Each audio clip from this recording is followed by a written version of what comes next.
भाई मुझे इस गारंटी के साथ प्रजापति जी ने कहा था कि जितने बकरे लाओ ढंढई के नाना को लौट के नहीं जाएगा। बहुत बढ़िया, आपका बहुत मान मिल रहा, बहुत सम्मान मिल रहा है। अरे पांचवी बार आपके इसमें आशीर्वाद से आया हूँ, मुझे आशा है और भी आपका आशीर्वाद मिलेगा। प्रणाम आपको निवेदित करता हूँ। अभी वीररस की बहुत ज्यादा कविताएं हो रही हैं। दरअसल बात है वीररस की कविताएं लिखने के लिए अपना स्ट्रक्चर अपन कार्यक्रम सीखे चिल रहा है। अरे अपन टेंशन पालते ही नहीं, अपन तो वैसे ही ठुकवा लेते हैं। जोरदार ठोको एक बार।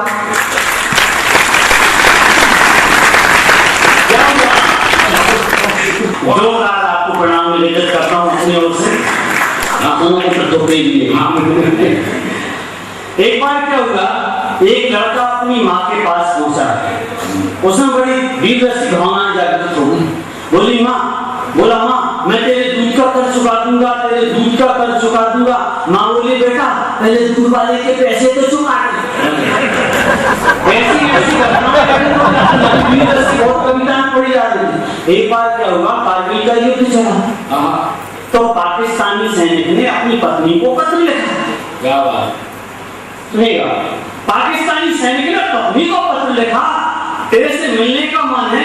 कल दुश्मन की फौज ने 10 किलोमीटर पीछे धकेल दिया था, परसों दुश्मन की फौज ने 20 किलोमीटर पीछे धकेल दिया था, आज दुश्मन की फौज ने 30 किलोमीटर पीछे धकेल दिया। तुझसे मिलने का मन है, तेरे पास आने का मन है, क्या करूं परंतु छुट्टी नहीं मिल रही। तो पत्नी बोली मत मिलने दे छुट्टी, अगर ऐसे ही चलता रहा तो 2-4 दिन में तू वैसे ही घर जाएगा।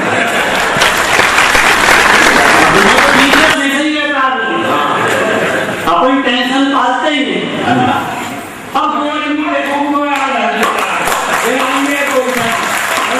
अब जोरदार स्वागत के साथ आप नए मामलों के साथ आइएगा। स्वागत है आपका। 2 आदमी जा रहे थे ट्रेन में। एक आदमी बोला ठंड लग रहा खिड़की बंद कर दो, दूसरा बोला गर्मी लग रही खिड़की खोल दो, तीसरे ने वो खिड़की में मुंह डाला, झगड़ा काय को करते हो खिड़की में कांचे ही नहीं। अपन इस टाइप के टेंशन में पड़ते हैं। अपन जा रहे थे, हमने देखा एक आदमी पेड़ काट रहा था। हम कहा भैया पेड़ क्यों काट रहे हैं? बोले यार इससे आके उल्लू बैठते। कुछ दिन बाद हम फिर गए उसके पास, हमने कहा भैया आपने पेड़ काटा कुछ फर्क पड़ा क्या? नहीं। बोले नहीं पड़ा। हम कहा क्यों? बोले पेड़ काट के कुर्सियां बनाई, उनको दिल्ली में पहुंचाई और उन पर भी वही बैठते। जंग कैसे लिखा जाता है, कैसे सहेजा जाता है, जंग की आप बहुत मनमन कवि हैं। आपको एक पंक्तियां मैं की निवेदन करता हूँ, सुनिएगा, बहुत बढ़िया लगा आपके सामने।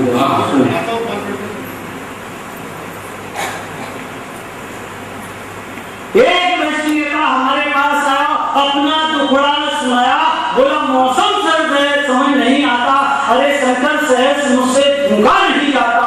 हम कहा नेताजी आपने बड़े बड़े घोटाले चुटकियों में कर डाले, यह जानकर देश की जनता तो बेहद झूक रही है, और तुमसे भूखा नहीं जाता तो क्या हुआ, दुनिया तो तुम्हारे नाम पर झूक रही है। एक मैं को निवेदन करता हूँ, राशि कविता सुनाऊंगा, सुने। एक दिन मास्टर मुन्नालाल हमसे करने लगे सवाल, बोले गांधी जी ने नमक तोड़ो आंदोलन कब किया? हम कहा इससे तो गांधी जी ने आजादी के पहले ही पढ़ लिया। मास्टर साहब ने पुनः प्रश्न उठा दिया, अच्छा तो ये बताओ गांधी जी ने नमक तोड़ो आंदोलन आजादी से पहले क्यों किया? हम कहा गांधी जी देश भक्त थे, दूरदर्शिता के मामले में बड़े सत्य थे, उन्हें डर था कि समय चूकने के बाद नमक तोड़ो आंदोलन में हम बिल्कुल सच्चे नहीं हो पाएंगे, क्योंकि आजादी के बाद हिंदुस्तान के नेता नमक हराम हो जाएंगे, नमक हराम हो जाएंगे। और छोटी सी दिशा को मोड़ते हुए मैं सोच रहा हूँ वो जन्म में वो क्षेत्र छूट न जाए। एक बार क्या हुआ कि हमने खंडार साहब से पूछा, खंडार साहब आइए साहब अपन पढ़ेंगे तो श्रोता आएंगे ये तो गिरेंगे पक्का देखना। आइए साहब आप हमने खंडार साहब से पूछा, खंडार साहब पहले चोरी होती थी डाका पड़ता था तो आप चोरी और डाका का पता लगाने के लिए कुत्तों को छोड़ते थे। आपने आजकल कुत्ते छोड़ना बंद क्यों कर दिए? बोले क्या करें सहज जी, छोड़ते हैं तो सूंघते सूंघते थाने में चले आए।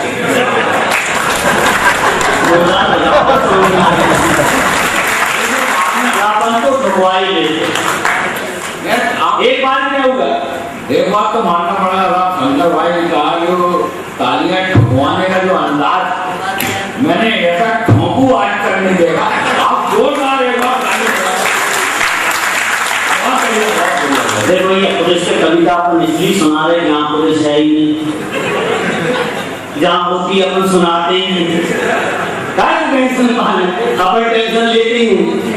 एक बार क्या हुआ कि जय और विजय सो रहे थे, भगवान विष्णु सो रहे थे, जय और विजय पहरा दे रहे थे। ये पुलिस व्यवस्था आज से नहीं, बहुत पहले से, वो भी तो कुछ नहीं ना। अरे साधु महाराज आए, बोले भगवान विष्णु को उठाओ, बोले नहीं उठा सकते, बोले उठाओ, बोले नहीं उठा सकते। तो साधु महाराज को गुस्सा आ गया, उनने चुल्लू में जल दिया, मंत्र पढ़ा, जय और विजय खबर फेंक दिया, बोले जाओ राक्षस हो जाओ। ये पुलिस तब से राक्षस हुई है।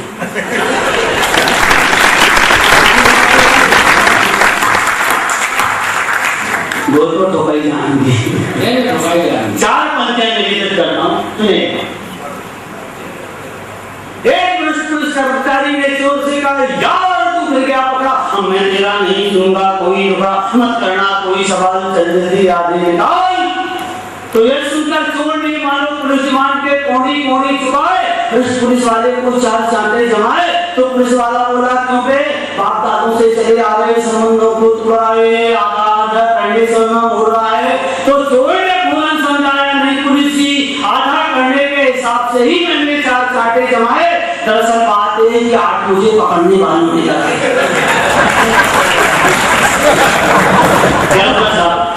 मैं सोफे पर बैठा था तो टीवी देख रहा था, तो मेरी पत्नी आई, सामने छोटा सा स्टूल डालकर बैठ गई। अरे मैंने कहा तू मेरी पत्नी है, मेरी धर्म पत्नी है, मेरी बाजू में आकर बैठ। बोले नहीं, आप मेरे प्राणनाथ हैं, आप मेरे पति जो हैं, आपका मान सम्मान करना मेरा धर्म है, मेरा स्थान आपसे नीचे होना चाहिए। मैंने कहा अगर मैं स्टूल पर बैठ गया तो?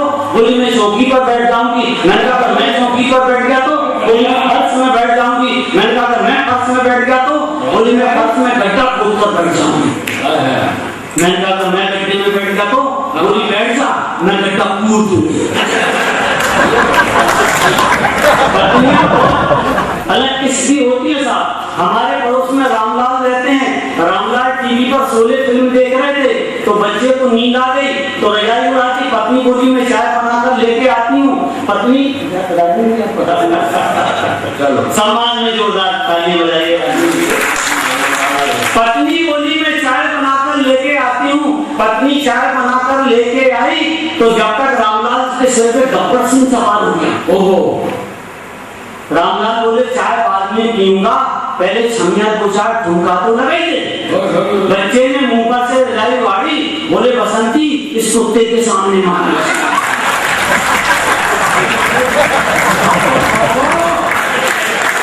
राजेंद्र मालवी साहब अपने को बहुत छेड़ रहे, अपन नरसिंहपुरी आदमी किसी का उदाहरण रखते हैं। ये दुकान पे गए, दुकान पर जाके बोले दुकानदार साहब मुझे कुत्ते के बिस्कुट दे दो। तो दुकानदार साहब बोला यही खाओगे कि घर ले जाओगे? एक बार क्या होता साहब, मेरे को कुत्ते ने काट खाया तो मेरी पत्नी डॉक्टर साहब के पास ले गई।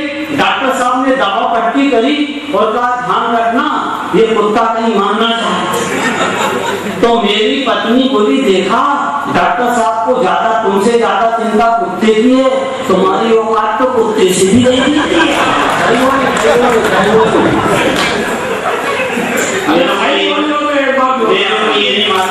भैया से बता दी। कविता सीधे सीधे निवेदन करता हूँ हवा यात्रा के सामने सुनिएगा, मेरे शरीर को देखिए रंग मिल गया। स्वागत आलसी की तरफ मत देखना और इधर मत देखना। सुने, शादी करने की ठान लड़की देखने के दौरान हमने पूछा आपका क्या नाम है? तो लड़की बोली नाम बाद में बताऊंगी, पहले ये बताओ तुम्हारा वजन कितने मिलीग्राम। हमने सोचा शादी तो इसी से होना इसलिए अभी से झंझट डाले कौन, हम रहे बिल्कुल मौन।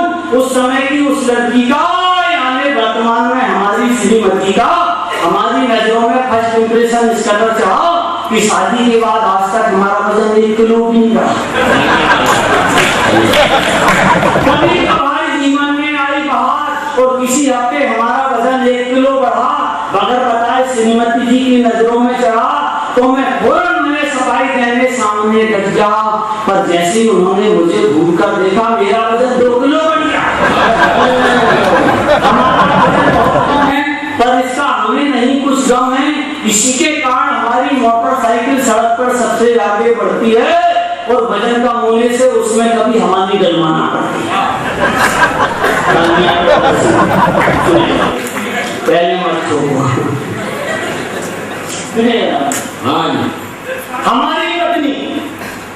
हमारी पत्नी खुद की आंखों में पट्टी बांधकर बच्चों को खेल खिलाती है, उन्हें पीठ पर बिठाकर गोल गोल घुमाती है। हम श्रीमती जी की आंखों में पट्टी बंद पाकर बच्चों का साथ देते हैं और वजन कम होने से हम भी पीठ पर बैठने का आनंद उठा लेते हैं।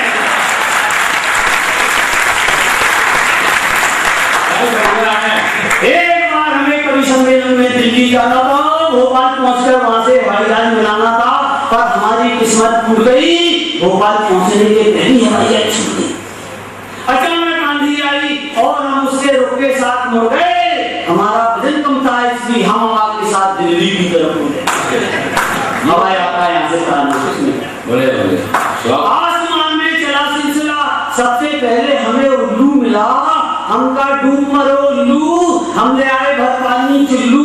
उल्लू अकड़कर बोला क्या बकता है, हम कहा हाँ, अब तू यह मत समझ कि आसमान में केवल एक ही उल्लू उड़ सकता है। आसमान में हमें देखकर टिड्डी दल खिल गया। आसमान में हमें देखकर टिड्डी दल खिल गया। पास आकर बोला आज हमें टिड्डी दल का नेता मिल गया। आसमान में उड़ते उड़ते हम थोड़े अटक गए।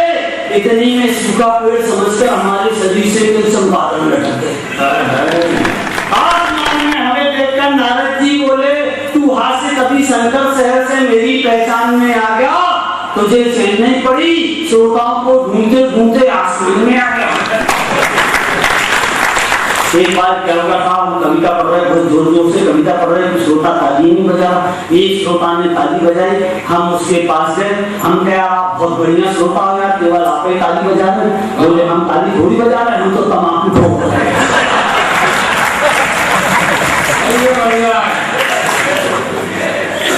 आसमान में हमें देखकर राक्षस ने मुंह खोला, पास आकर बोला मेरी पत्नी बेहोश हो गई है, तू अपने शरीर से एक बाटल खून देके उसे चढ़ाऊंगा। मैंने कहा वो तो होश में आ जाएगी, पर खून देने के बाद मैं बेहोश हो जाऊंगा। आसमान में हम आत्मीय अनुभूति के साथ आगे बढ़े। अचानक कलियों की खुशनुमा में दिल से टकरा पड़े। हमें देखकर पहली बड़ी बोली कहीं से जाओ यमदूत है, दूसरी बोली हमको लगी जाएगा भूत है, तीसरी बोली किस्मत का मारा है, चौथी बोली ऐसा मत बोल अभी तुम्हारा है।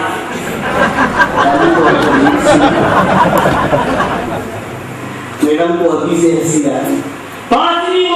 पांचवी बोली हवा में उड़ता है कैसा इंसान है। छठवीं बोली क्षमा मांग ले, मसल रूप में पवन पुत्र हनुमान है। हमने सोचा इन परियों के चक्कर में कौन पड़े। अचानक तेज हवा आ गई और हम कवि सम्मेलन की तरफ बढ़े। आसमान में हमने तरह तरह का आनंद उठाया। हमारी हवा यात्रा ने हमारा वजन कम होने से हवाई जहाज से भी पहले हमें दिल्ली पहुंचाया। हमने दिल्ली पहुंचकर दिल्ली दरबार के भूमि हमारे केवल 2 पंक्तियों के लिए मैंने चिंतन लिखा है, कविता लिखी। अगर मेरी 2 पंक्तियां आपको पसंद आ जाए, रात से आती है आशीर्वाद दीजिएगा। हमने दिल्ली पहुंचकर दिल्ली दरबार के धुनी रमाई योगियों से, शंकर के सिंहासन पर बैठे सत्तासठ भोगियों से अपने अनुभव के आधार पर कहा साधना के शिखर पर चढ़े, लक्ष्य की ओर अद्भुत बने। इसके लिए हमेशा गुलाम बुलंद है और आज देश के लिए तुम्हारा भजन नहीं, वजनदारी की जरूरत है।